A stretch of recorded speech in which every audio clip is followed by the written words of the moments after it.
Setelah menerima pekerjaan Tuhan yang Maha Kuasa pada akhir zaman, aku membagikan Injil. Aku memutuskan akan melakukan tugasku dengan baik apapun kesulitannya, agar domba Tuhan bisa mendengar suaranya dan datang ke hadapannya. Amin. Amin. Februari 2018, aku bertemu saudara Mel dari Filipina secara daring. Dia murid sekolah Divinitas. Awalnya kami banyak berdiskusi tentang gadis bijaksana dan bodoh. Apa itu pengangkatan? Saat muncul topik siapa yang bisa masuk ke kerajaan, aku bertanya kepadanya, apa kita yang percaya kepada Tuhan akan masuk ke kerajaan surga pada akhirnya? Dia jawab apa?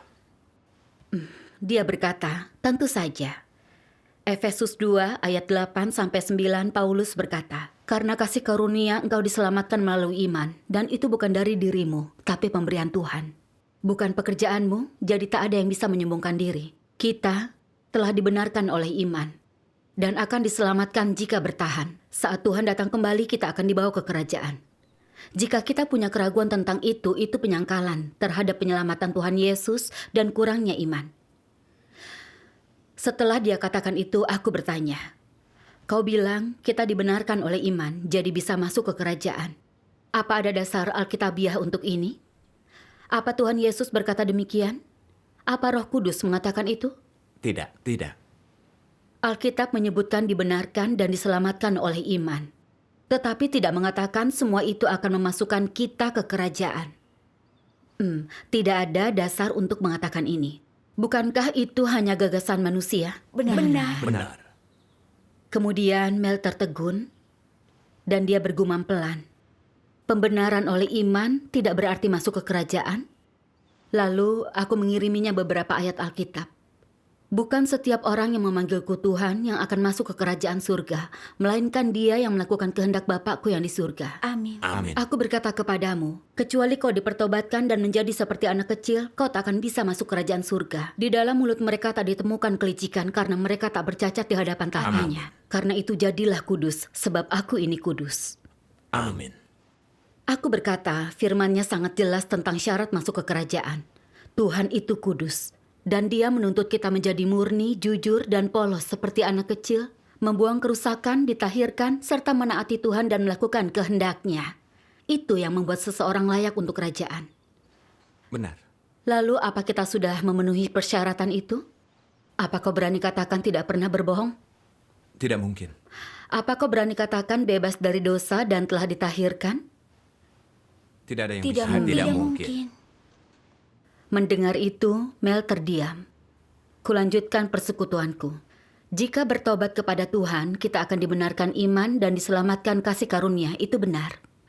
Namun, apa sebenarnya arti dibenarkan iman dan diselamatkan kasih karunia? Kita semua tahu, di zaman hukum Taurat, Tuhan memberi petunjuk kehidupan dengan mengeluarkan hukum dan perintah melalui Musa. Tetapi pada akhir zaman itu, tak ada yang bisa menaati hukum. Orang makin banyak berbuat dosa. Semua orang terancam dikutuk atau dihukum mati di bawah hukum. Iya. Ini konteks dari Tuhan menjadi daging dan disalibkan sebagai korban penghapus dosa manusia dan membebaskan manusia dari hukum. Setelah itu, selama orang-orang menerima Tuhan Yesus sebagai juru selamat, mengaku dan bertobat, dosa-dosa mereka diampuni dan tak dikutuk karena tak menaati hukum. Tuhan tidak lagi melihat kita sebagai orang berdosa. Kita bisa disebut orang benar karena penebusan Tuhan. Dan layak datang ke hadapannya dalam doa, menikmati kasih karunia damai sejahtera dan sukacita darinya. Karena itu, dibenarkan dan diselamatkan oleh iman, berarti dosa-dosa kita diampuni melalui iman dan tidak dikutuk di bawah hukum. Namun bukan berarti kita bebas dari dosa atau ditahirkan, sepenuhnya benar atau layak untuk kerajaan. Amin. Mel menjawab dengan terkejut. Jadi dibenarkan iman berarti dosa-dosa kita diampuni dan Tuhan tak melihat kita berdosa. Tetapi bukan berarti kita benar dan bisa masuk ke kerajaan. Pendeta kami tidak pernah membicarakan tentang hal ini. Lalu aku bacakan kutipan firman Tuhan yang Maha Kuasa ini. Pada masa itu pekerjaan Yesus adalah untuk menebus umat manusia. Dosa-dosa orang yang percaya kepadanya diampuni. Asal kau percaya kepadanya, dia akan menebusmu. Kau bukan lagi orang berdosa. Kau telah dibebaskan dari dosamu. Inilah yang dimaksud dengan diselamatkan dan dibenarkan iman. Namun, di antara orang-orang percaya masih ada yang memberontak dan melawan Tuhan, dan perlahan masih harus dibuang. Keselamatan tidak berarti didapatkan sepenuhnya oleh Yesus, melainkan tidak lagi menjadi milik dosa, diampuni. Asalkan percaya, kau takkan lagi menjadi milik dosa. Meskipun manusia telah ditebus dan diampuni dosa-dosanya, ini hanya berarti Tuhan tidak mengingat pelanggaran manusia atau memperlakukan manusia sesuai pelanggarannya. Namun ketika manusia belum dibebaskan dari dosa, dia hanya bisa terus berbuat dosa dan menyingkapkan watak rusak iblis dalam dirinya. Inilah kehidupan yang manusia jalani, siklus tanpa henti berbuat dosa dan meminta pengampunan. Amin. Mayoritas manusia berbuat dosa di siang hari, mengakuinya di malam hari. Dengan demikian, sekalipun korban penghapus dosa selamanya efektif bagi manusia, itu tidak dapat menyelamatkan manusia dari dosa. Hanya separuh dari pekerjaan penyelamatan telah diselesaikan, karena watak manusia masih rusak. Manusia sulit menyadari dosa-dosanya. Dia tak mampu mengenali naturnya sendiri yang telah berakar begitu dalam. Dia harus mengandalkan penghakiman firman untuk mencapai hal ini. Hanya dengan cara demikianlah manusia dapat mulai diubah secara perlahan. Amin. Berikutnya biar aku. Baiklah. Kau hanya tahu, Yesus akan turun ke bumi pada akhir zaman. Tetapi bagaimana tepatnya? Orang berdosa sepertimu yang baru saja ditebus, yang belum diubahkan atau disempurnakan Tuhan, dapatkah kau berkenan di hatinya? Bagimu yang masih dirimu yang lama, memang benar bahwa kau diselamatkan oleh Yesus. Kau tak terhitung sebagai orang berdosa karena penyelamatan Tuhan. Tetapi ini tak membuktikan kau tak berdosa atau tidak najis. Bagaimana mungkin kau bisa kudus jika belum diubahkan? Di dalam dirimu kau dipenuhi kenajisan, egois, dan kasar. Tetapi kau masih berharap dapat turun bersama Yesus. Enak betul. Kau telah melewatkan satu tahap dalam imanmu. Kau telah ditebus, tetapi belum diubahkan. Agar dapat berkenan di hatinya, dia harus secara pribadi mengubahkan dan mentahirkanmu. Jika kau hanya ditebus, kau tidak dapat mencapai kekudusan. Dengan demikian, kau tidak layak mendapat bagian dalam berkat Tuhan. Sebab kau melewatkan satu tahap dalam pekerjaan Tuhan mengelola manusia, yaitu tahap kunci berupa pengubahan dan penyempurnaan. Sebagai orang berdosa yang baru saja ditebus, kau tidak dapat langsung menerima warisan Tuhan. Amin. Setelah membaca firman Tuhan, aku berkata, pada zaman kasih karunia, Tuhan Yesus melakukan penebusan berdasarkan kebutuhan manusia. Dia mengungkapkan cara bertobat agar orang bisa bertobat berdasarkan pengetahuan mereka tentang dosa, berusaha mengasihi Tuhan, menjadi garam dan terang. Orang yang mengetahui perilaku baik adalah hasil dari pekerjaan penebusan. Iya. Saat kita ditebus Tuhan Yesus, dosa-dosa kita diampuni dan Dia tak melihat kita sebagai pendosa. Namun itu tak berarti kita bebas dari dosa atau telah ditahirkan. Karena natur dosa kita masih bercokol. Kita selalu memperlihatkan watak rusak seperti kecongkakan, tipu daya, kejahatan, dan kekejaman. Misalnya, jika memiliki bakat, kelebihan, kita pikir kita luar biasa. Kita memandang rendah orang lain. Saat berkorban atau sedikit menderita dalam pekerjaan, kita tidak bisa menahan diri untuk pamer, agar orang lain memuja kita. Saat melihat orang lain lebih baik dari kita bisa membenci mereka. Saat kepentingan kita terancam, kita bisa berbohong dan menipu. Dalam menghadapi kesengsaraan, ujian, bencana, penyakit, atau krisis keluarga, kita terkadang salah paham dan menyalahkan Tuhan, bahkan mengkhianatinya. Iya.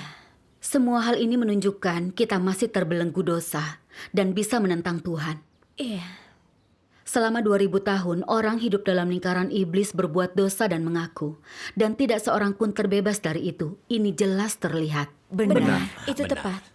Jika kita membandingkan diri dengan yang dituntut Tuhan, tidak berbohong, bebas dari kesalahan dan disucikan, kita jauh dari itu.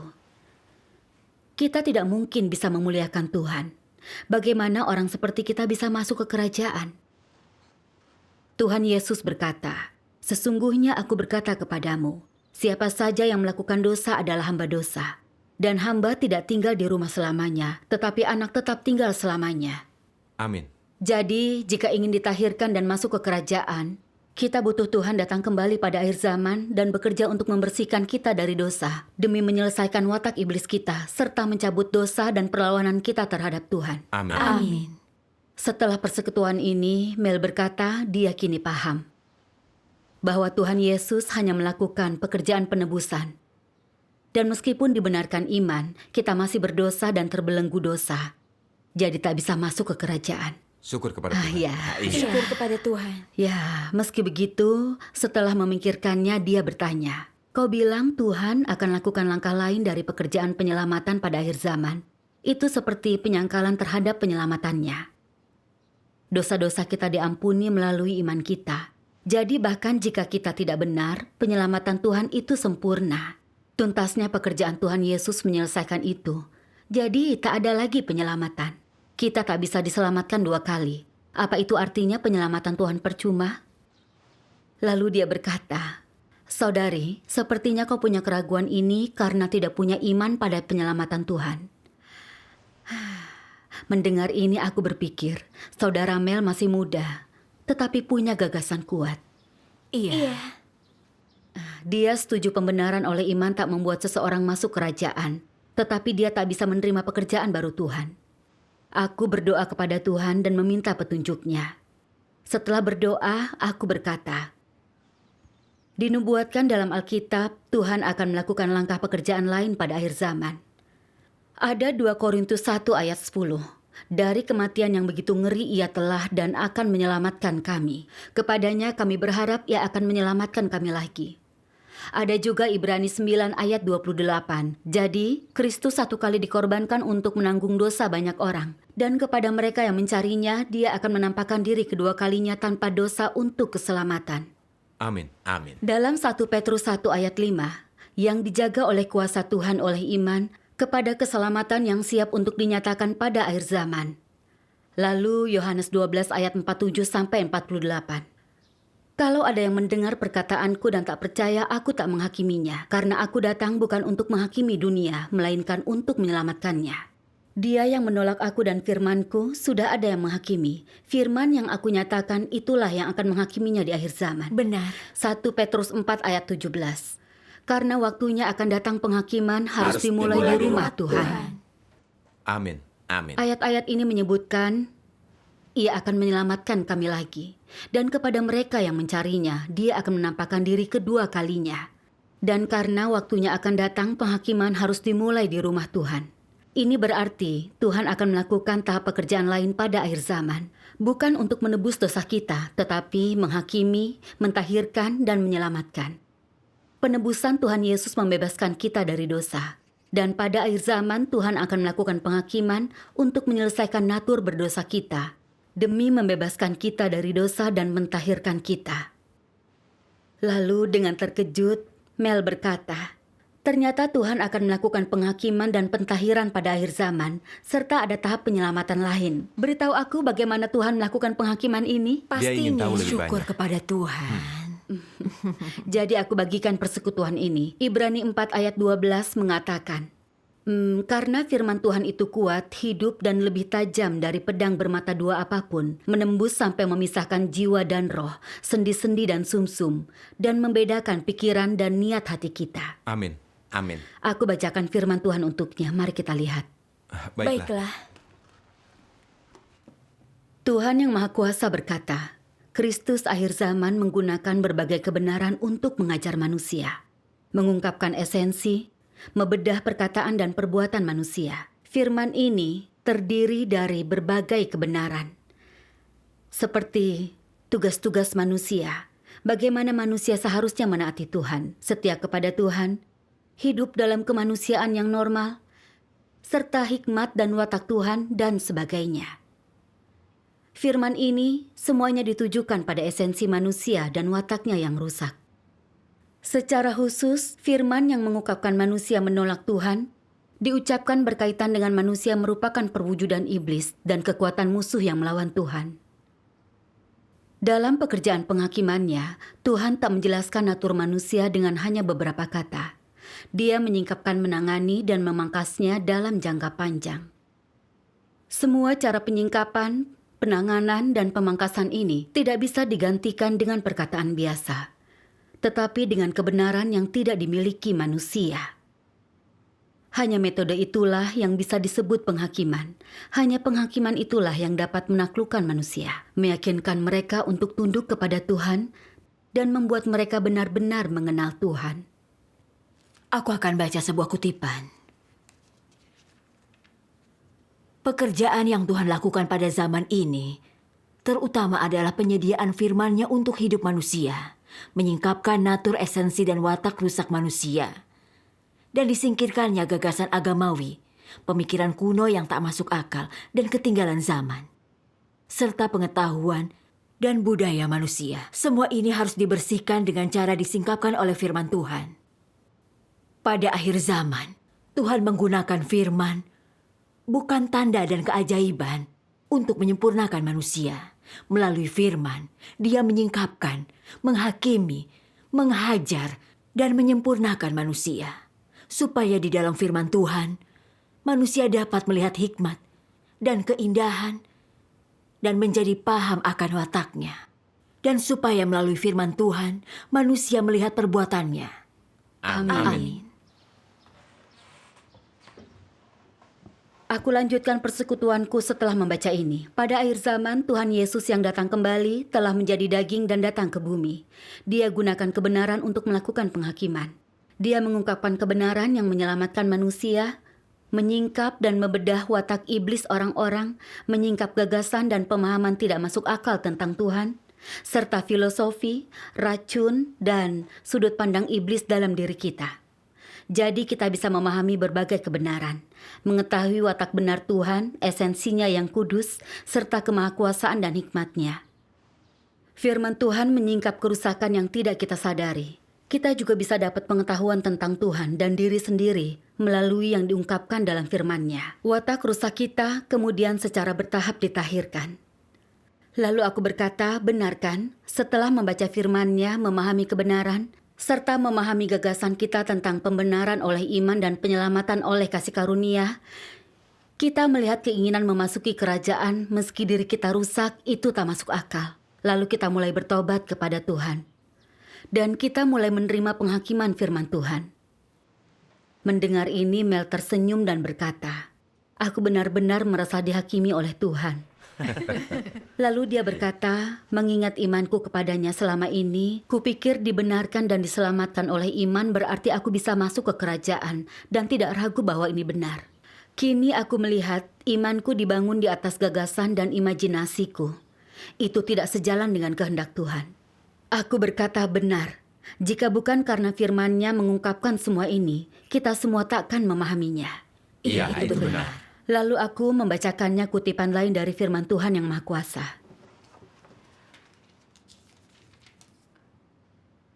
Mengapa pekerjaan penaklukan adalah tahap terakhir? Bukankah itu untuk memperlihatkan akhir yang menanti setiap orang? Bukankah selama pekerjaan penaklukan dari penghakiman dan hajaran, semua dapat memperlihatkan jati dirinya dan digolongkan menurut jenisnya? Daripada menaklukkan manusia, lebih baik mengatakan ini menyingkapkan akhir yang menanti setiap orang. Ini tentang menghakimi dosa dan menyingkapkan berbagai jenis orang. Dengan demikian memutuskan apakah mereka orang jahat atau benar. Setelah penaklukan, memberi upah yang baik dan menghukum yang jahat. Orang yang taat sepenuhnya, yang ditaklukkan sepenuhnya, akan ditempatkan pada langkah selanjutnya untuk menyebarkan pekerjaan Tuhan ke alam semesta. Yang tidak ditaklukkan akan ditempatkan dalam kegelapan dan malapetaka. Demikianlah manusia akan digolongkan menurut jenisnya. Para pelaku kejahatan digolongkan bersama orang jahat, tanpa sinar matahari lagi. Orang benar digolongkan bersama orang baik, untuk hidup selamanya dalam terang. Amin. Amin. Amin. Dengan dihakimi melalui firman Tuhan, watak rusak manusia ditahirkan dan mereka menjadi benar. Mereka bisa dilindungi, selamat dari bencana dan memasuki kerajaannya.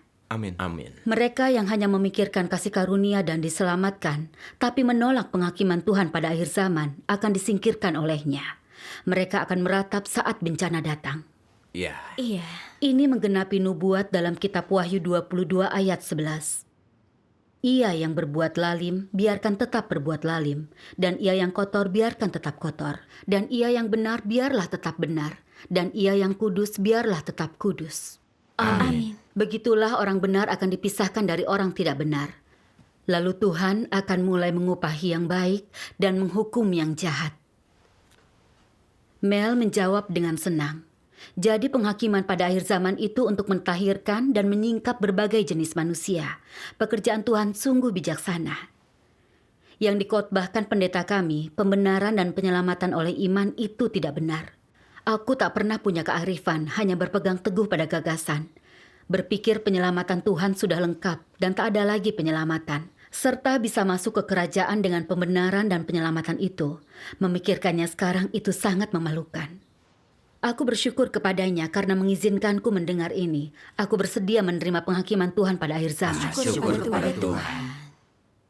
Melihat dia ingin menerima penghakiman Tuhan pada akhir zaman, aku merasa senang. Namun, aku terkejut saat kami bertemu beberapa hari kemudian. Mel bilang dia pergi ke rumah pendetanya selama akhir pekan dan berbagi persekutuanku dengannya. Pendetanya berkata aku salah, bahwa pembenaran dan penyelamatan oleh iman itu benar dan tidak perlu dihakimi oleh Tuhan pada akhir zaman.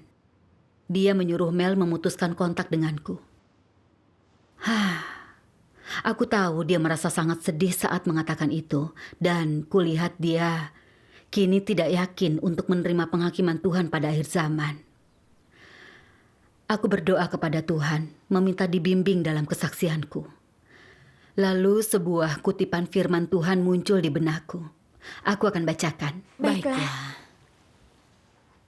Ketika bersaksi tentang Tuhan, engkau harus berbicara lebih banyak tentang bagaimana Tuhan menghakimi, ujian apa yang Dia gunakan untuk memurnikan orang dan mengubah watak mereka. Juga berbicara tentang kerusakan yang tersingkap.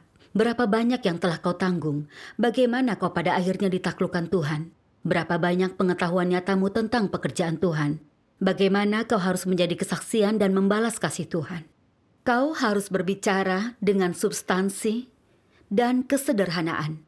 Jangan bicarakan teori kosong, bersikaplah tulus dan nyata. Inilah yang harus kau alami. Jangan memperlengkapi dirimu dengan teori kosong untuk pamer. Melakukannya membuatmu tampak congkak. Berbicaralah lebih banyak tentang hal nyata dari pengalaman nyata yang berasal dari hati. Inilah yang paling bermanfaat dan paling tepat untuk dipahami orang lain. Amin. Amin.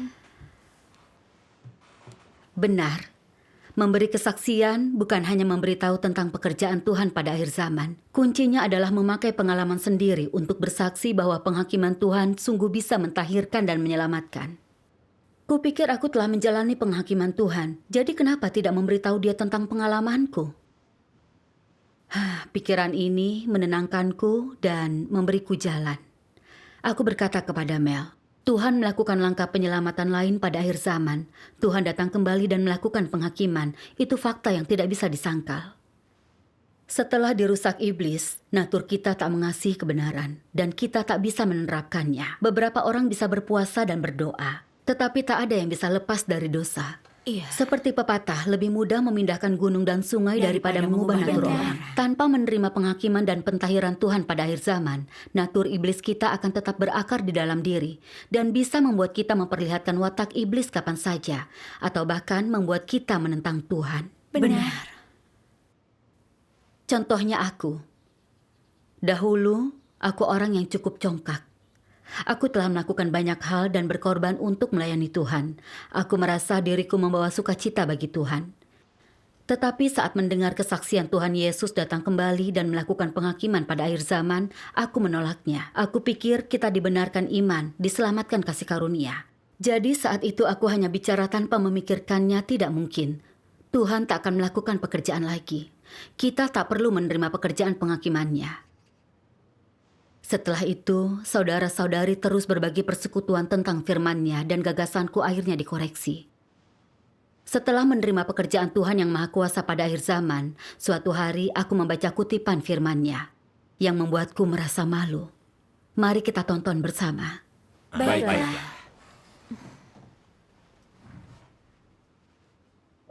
Tuhan Yang Maha Kuasa berkata, "Jangan mengira bahwa engkau adalah orang yang berbakat alami, yang hanya sedikit lebih rendah dari surga, tetapi jauh lebih tinggi dari bumi.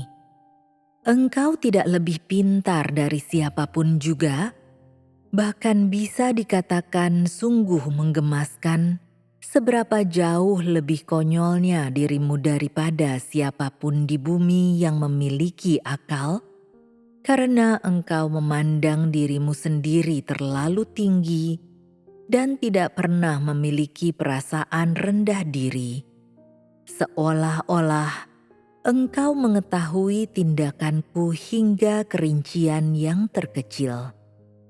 Kenyataannya, engkau adalah seseorang yang pada dasarnya tidak berakal, karena engkau sama sekali tidak tahu apa yang ingin kulakukan, dan terlebih lagi, engkau tidak menyadari apa yang sedang kulakukan sekarang.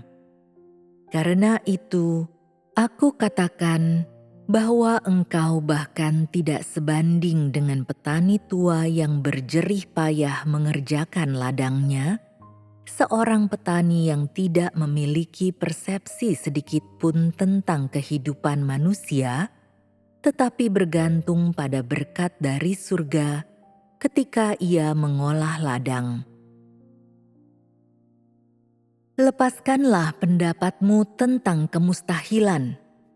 Semakin orang percaya bahwa sesuatu itu mustahil, semakin besar kemungkinan itu akan terjadi karena hikmat Tuhan membubung lebih tinggi dari langit, pikiran Tuhan di luar jangkauan pikiran manusia, dan pekerjaan Tuhan melampaui batas pemikiran dan gagasan manusia. Semakin mustahil sesuatu, semakin itu mengandung kebenaran yang dapat dicari. Semakin sesuatu berada di luar jangkauan gagasan dan imajinasi manusia, semakin banyak itu mengandung kehendak Tuhan. Jika engkau ingin menyaksikan penampakan Tuhan, ingin mengikuti jejak langkah Tuhan, maka engkau harus terlebih dahulu meninggalkan gagasanmu sendiri. Engkau tidak boleh menuntut Tuhan melakukan ini atau itu, apalagi menempatkannya dalam batas-batasmu sendiri dan membatasinya dengan gagasan pribadimu. Sebaliknya, engkau harus menuntut dirimu sendiri dalam hal bagaimana seharusnya engkau mencari jejak langkah Tuhan, bagaimana seharusnya engkau menerima penampakan Tuhan, dan bagaimana seharusnya engkau tunduk pada pekerjaan baru Tuhan. Inilah yang seharusnya dilakukan manusia, karena manusia bukanlah kebenaran dan tidak memiliki kebenaran. Manusia harus mencari, menerima, dan taat. Amin. Membaca firman Tuhan sangat menyentuhku. Aku melihat betapa congkaknya aku. Saat pekerjaan Tuhan pada akhir zaman datang kepadaku, aku tidak menyelidikinya. Juga tidak membaca firman Tuhan untuk melihat apakah itu suaranya. Aku berkata Tuhan tak akan melakukan pekerjaan lagi. Seolah-olah aku punya jendela ke pekerjaan Tuhan. Aku hanyalah orang yang dirusak iblis. Bagaimana aku bisa memahami pekerjaan Tuhan? Tuhan adalah pencipta. Setiap pekerjaan yang Dia lakukan sesuai dengan rencana pengelolaannya. Seolah-olah Tuhan harus minta persetujuanku untuk pekerjaannya, menyesuaikannya dengan gagasanku. Pernyataan tidak mungkin dariku adalah aku membatasi Tuhan. Dan itu juga menunjukkan aku menentang Tuhan. Iya. Itu seperti orang Farisi yang selalu menunggu Mesias datang. Tetapi saat Tuhan Yesus muncul dan bekerja, mereka tak mengenal Dia. Mereka menghakimi dan mengutuk dia berdasarkan gagasan mereka, bahkan memaku dia ke kayu salib. Mereka akhirnya menyinggung watak Tuhan dan dihukum olehnya. Iya. Perilakuku tidak berbeda dengan orang Farisi yang menentang Tuhan Yesus. Iya. Menyadari ini, aku juga mengerti. Menikmati kasih karunia Tuhan dan berbuat baik tak bisa menggantikan perubahan watak. Tanpa dihakimi dan ditahirkan Tuhan, kecongkakanku akan muncul saat sesuatu yang tidak kusuka terjadi, bahkan sampai kehilangan nalar. Kupikir aku mengabdi kepada Tuhan, padahal menentang dan mengutuknya. Aku benar-benar buta. Itu menakutkan. Itu benar. Aku mendapatkan pemahaman tentang watak congkakku melalui penghakiman firman Tuhan. Lalu saat hendak menunjukkan kecongkakanku, aku membaca firman Tuhan tentang penghakiman dan hajaran. Syukur kepada Tuhan. Sebelum menyadarinya, aku menjadi lebih rendah hati, serta mendapatkan kembali hati nurani dan nalarku. Aku bisa mencari kebenaran saat sesuatu yang tidak kusukai terjadi dan tidak asal menghakimi serta membatasi semua hal. Aku juga semakin hormat kepada Tuhan dan mendapat keserupaan dengan manusia. Syukur kepada Syukur Tuhan. kepada Tuhan. Aku memahami bahwa penghakiman dan hajaran berarti perubahan bertahap dan pentahiran. Amin. Serta ini proses mengubah watak iblis kita melalui firman Tuhan. Firman Tuhan keras dan tajam. Tetapi ini adalah kasih-Nya yang lebih besar dan dalam bagi manusia. Seperti kata orang, obat pahit menyembuhkan penyakitmu. Tuhan menghakimi dan menyingkap kita dengan cara ini adalah untuk memperbaiki watak rusak kita. Karena Tuhan sangat mengasihi kita. Amin. Benar. Setelah memahami semua ini, aku bersedia menerima lebih banyak penghakiman dan hajaran, serta menyingkirkan kecongkakanku sesegera mungkin. Syukur kepada Tuhan. Aku juga memahami penghakiman Tuhan pada akhir zaman adalah yang kita butuhkan dalam hidup. Dan hanya penghakiman seperti ini yang bisa menyelamatkan kita dari dosa. Penghakiman dan hajaran benar-benar penyelamatan Tuhan bagi kita. Dan kasih itu lebih besar dari kasih karunia. Amin. Amin. Syukur kepada Tuhan. Setelah mendengar persekutuanku, Mel berkata dengan gembira, "Selama bertahun-tahun imanku kepada Tuhan Yesus, aku tak pernah dengar anggota gereja lain membicarakan kerusakan mereka sendiri. Mereka hanya menunjukkan betapa baiknya mereka. Semua orang menerapkan toleransi terhadap sesama di permukaan, tetapi saat kepentingannya terancam, kasih itu lenyap. Benar. Kini aku tahu itu disebabkan watak iblis kita. Dan tanpa mengalami penghakiman dan pemurnian firman Tuhan, kita tak akan mengenal diri sendiri atau mendengarkan firman Tuhan dan tunduk kepadanya. Kita juga tak akan bisa mengasihi orang lain. Amin. Penghakiman dan hajaran adalah penyelamatan Tuhan. Inilah yang kita butuhkan. Firman Tuhan yang Maha Kuasa adalah kebenaran. Aku tak akan mendengarkan orang lain lagi. Aku hanya akan percaya kepadanya dan menerima firman-Nya. Syukur kepada Tuhan. Lalu, dia mengubah nama grup obrolan kami menjadi, "Ini keluargaku yang sebenarnya." Pria dewasa ini menangis dan berkata, "Aku telah menemukan Tuhan dan keluargaku. Dimanapun aku bisa membaca firman Tuhan adalah keluargaku." Amin.